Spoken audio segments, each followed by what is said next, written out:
Alright guys, so welcome to another video. Today we're going to be answering one very simple question: should TBC Classic have changes? We're going to be discussing whether there should be minor tweaks to the raid content, arenas, and the classes. I think before we even start talking about TBC Classic, we need to take a little look back at Classic WoW. Now, to quote the Danish philosopher Kierkegaard, we live our lives moving forward, understanding by looking back, because living a life of understanding operates a separate dimension because your experiences always overwhelm you before that they can be processed. Overall, I think what the geezer is trying to say is that we need to look back to learn from our mistakes, so that when we plan things for the future, things might work out a little better, hopefully. Whether Blizzard implements changes into TBC Classic or not, the game will have changes, because the players have changed. So the overall experience of playing TBC Classic will inevitably be different to the original experience of playing retail TBC. This is because players are more obsessed with min-maxing and theory-crafting the fun out of a game, because as a society we definitely have a less patient mindset when it comes to every aspect of life, but even video games. We just want to complete video games faster and more efficiently. And a game with a heavy min-maxing culture can overall make it a slightly less negative experience for more casual players. And this is mainly because of websites like WoW Logs, where people want to, try hard world buffs to get top passing scores, compete over people around the world. Personally, I don't think this really was ever meant to be the spirit of the philosophy of classic World of Warcraft. I do understand why people do it, right? But it's not really my cup of tea. And it's not really the cup of tea of many other players. What the min-maxing culture did was it trivialized the raid content by making everyone too strong and powerful for the raid bosses. Everyone relies on world buffs, which makes everyone much more powerful and makes players have to have less skill to even play the game, and everyone gets a nasty shock when you do lose your world buffs and you can't even down patchwork. And then there's obviously a lot of stress involved to get world buffs in the first place, and then you have to stay logged out. Okay, there's a number of bad issues that come with min-max culture and world buffs. Now let's talk about how this will pass over into TBC Classic. People are saying how drums are very overpowered when stacked up. This is because they act like a mini little heroism or bloodlust buff, and you can use it as many times as you want.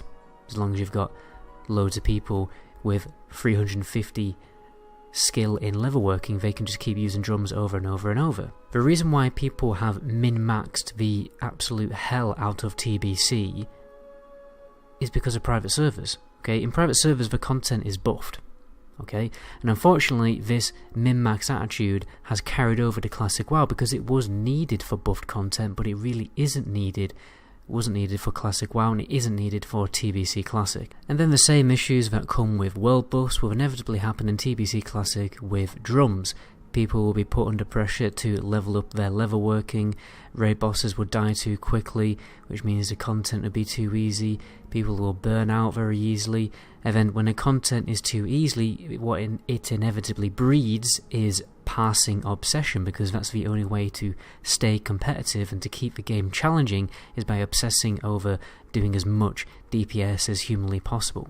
Okay, and that makes the whole experience of TBC Classic negative for the average player. So what could they do? Right, they could nerf drums to have a cooldown like Heroism and Bloodlust did in Wrath of the Lich King, or they could increase the cast time so that you only really want to use it once a fight. They could alternatively make the bosses more difficult like they do on private servers.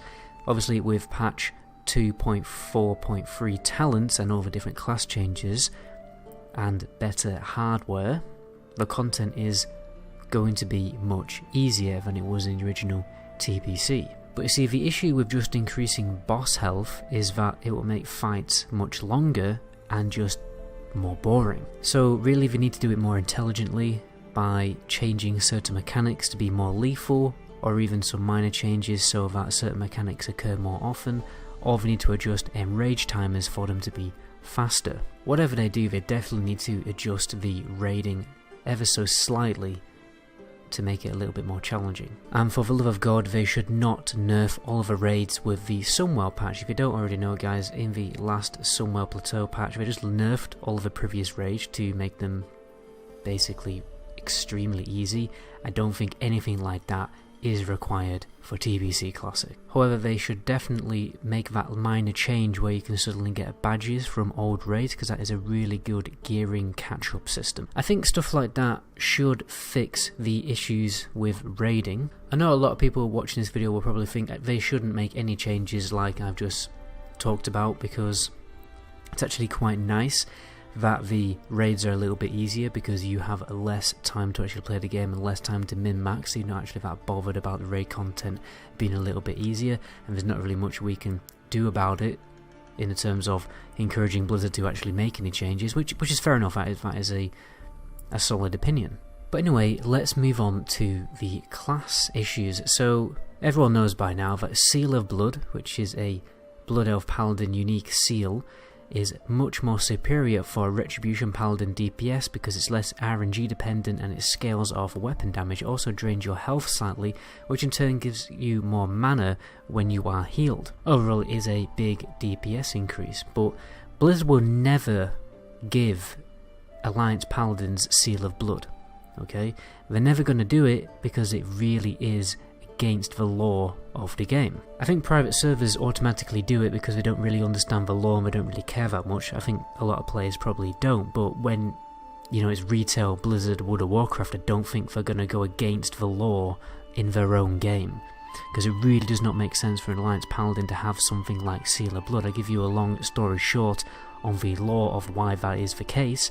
The Alliance Paladins, they pray for the power of the light. They have more of a symbiotic relationship with the light, a little bit like shamans do, whereas Blood Elves forcibly stole the power of the light from the Naru Muru, whatever his name is, from Tempest Keep, and then took him back to Silvermoon City, and then they basically steal the power of the light. It's why they're called Blood Knights, and it's why they have abilities like Seal of Blood. It really wouldn't make sense for an Alliance Paladin to have a vampiric evil seal spell that drains his own health. Okay, what they need to do instead is just increase a proc chance of Seal of Command, or increase the damage of unleashing the seal to balance it more with Seal of Blood, like they really should have done in the first place, and then there you go, Bob's your uncle, problem solved. The next thing they really should do, which they didn't really do with Classic WoW enough, is cracking down on exploits. Okay, Classic WoW exploits like major gold farming and boosting, you know, they should have been cracked down on and removed, in my opinion, because it's really badly affected the economy. So whenever some wacky exploit pops up in TBC Classic, it should be dealt with pretty prompto. Now let's talk about nodes around the map. They need to actually increase the nodes of mining nodes, herb nodes, in response to the increased population of the servers, right? Because that's one of the issues with Classic WoW right now. There just isn't enough Black Lotus nodes to support the big population on the server, which is why all the issues with Black Lotus, which I'm not going to go into because it takes me ages to explain, but it's why there's Black Lotus militias and bots and all of these crazy things which massively negatively affect the game.